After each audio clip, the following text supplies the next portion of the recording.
ನಮ್ಮ ಮಂಗಳೂರು ಮಲ್ನಾಡ್ ಕಡೆ ಎಲ್ಲ ಈ ಕುಚಲಕ್ಕಿ ಕಡುಬು ಫೇಮಸ್ ಆಯ್ತಾ. ನಾವಿದಕ್ಕೆ ಪುಂಡಿ ಹೇಳುದು, ಇದಕ್ಕುಂಟಲ್ಲ ಕೋಳಿ ರಸ ಸಿಕ್ಬೇಕು, ಭಾರಿ ಸೂಪರ್ ಆಗ್ತದೆ ತಿನ್ಲಿಕ್ಕೆ.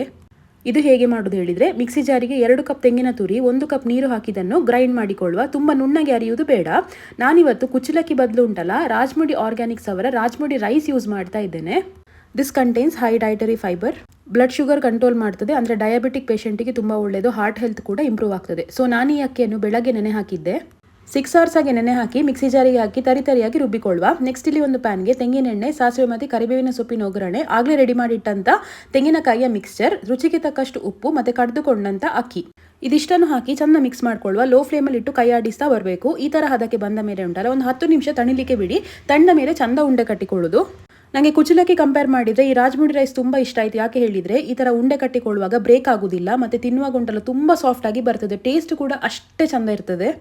ಒಂದು 30 ಮಿನಿಟ್ಸ್ ಹಾಗೆ ಕುಕ್ ಮಾಡಿ ಚಿಕನ್ ಕರಿ ಒಟ್ಟಿಗೆ ಇದನ್ನು ತಿನ್ನಿ, ಆಹಾ ಸ್ವರ್ಗ ಅಂತಲೇ ಹೇಳ್ಬೋದು. ಇದು ಅನ್ಪಾಲಿಶ್ಡ್ ರೈಸ್ ಆಗಿರೋದ್ರಿಂದ ಹೆಲ್ತಿಗೆ ತುಂಬ ಒಳ್ಳೆಯದು. ಈ ಅಕ್ಕಿ ನಿಮಗೆ ಬೇಕಿದ್ರೆ ಇವರ ವೆಬ್ಸೈಟ್ ಅಥವಾ ಅಮೆಝಾನಲ್ಲಿ ಹೋಗಿ ಆರ್ಡರ್ ಪ್ಲೇಸ್ ಮಾಡ್ಬೋದು, ಅಥವಾ ಈ ನಂಬರ್ ಕೂಡ ನೀವು ಕಾಂಟ್ಯಾಕ್ಟ್ ಮಾಡ್ಬೋದು.